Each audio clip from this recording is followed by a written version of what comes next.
नमस्कार बच्चों, कैसे हैं आप लोग। आशा करती हूँ कि आप सभी स्वस्थ होंगे।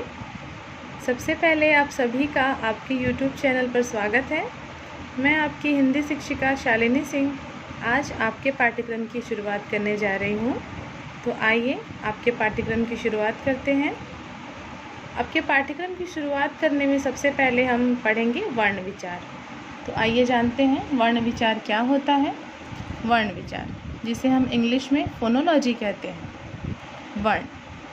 तो आइए जानते हैं कि हम वर्ण किसे कहते हैं।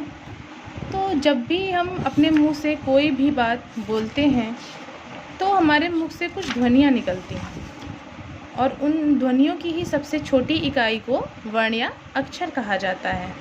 इन ध्वनियों के और अधिक टुकड़े नहीं किए जा सकते, इसीलिए इन्हें हम अक्षर कहते हैं। अक्षर जिसका कभी कोई क्षर न हो, यानी कि क्षय न हो। तो भाषा की सबसे छोटी इकाई वर्ण कहलाती है, जिसके हम और अधिक टुकड़े नहीं कर सकते, जैसे अ, म, क, ग और ख।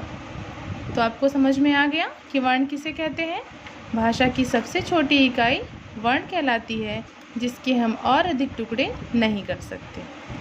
तो आइए जानते हैं कि वर्णमाला किसे कहते हैं। जब हम बोलते हैं तो हमारे मुख से कुछ ध्वनियाँ निकलती हैं, उन्हीं ध्वनियों को हम वर्ण कहते हैं। और जब इन्हीं वर्णों को हम समूह में लगाते हैं क्रम से, तो उन्हीं वर्णों का समूह वर्णमाला कहलाता है। यानी वर्णमाला क्या होता है, जब हम सभी वर्णों को क्रम से लगाते हैं तो उन वर्णों का समूह वर्णमाला कहलाता है। ठीक है, आपको समझ में आ गया कि वर्णमाला किसे कहते हैं। चलिए आइए जानते हैं वर्णों के प्रकार। वर्णों के दो प्रकार होते हैं, पहला स्वर और दूसरा व्यंजन। वर्णों के कितने प्रकार होते हैं, दो प्रकार होते हैं। कौन कौन से, स्वर और व्यंजन। तो आइए जानते हैं स्वर किसे कहते हैं।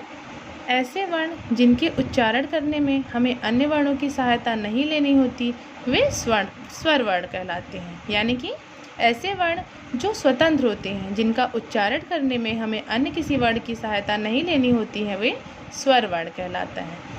और जैसे अ, ई, उ इत्यादि।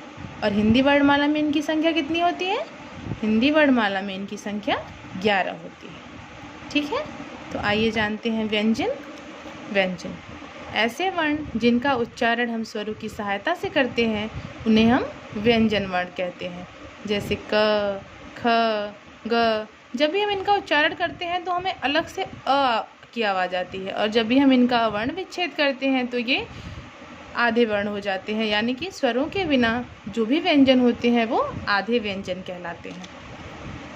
और हिंदी वर्णमाला में व्यंजनों की संख्या 33 होती है, जिनमें जो 33 व्यंजन होते हैं ये मूल व्यंजन होते हैं, और इसमें 2 अतिरिक्त व्यंजनों को भी शामिल किया गया है, ड और ढ को।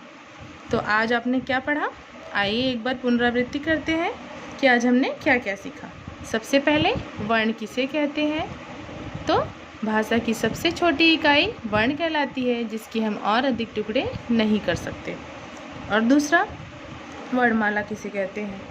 वर्णमाला जब हम सभी वर्णों को एक क्रम से लगाते हैं तो उन सभी वर्णों का समूह वर्णमाला कहलाता है।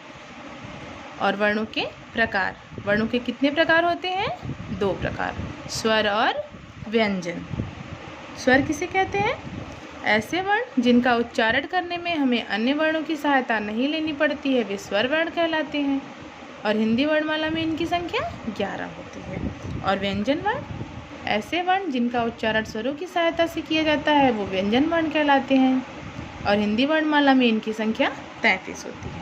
आशा करती हूँ कि आप सभी अपने अपने घरों से इस वीडियो के माध्यम से नोट्स तैयार करेंगे और अपने ज्ञान में वृद्धि करेंगे। धन्यवाद।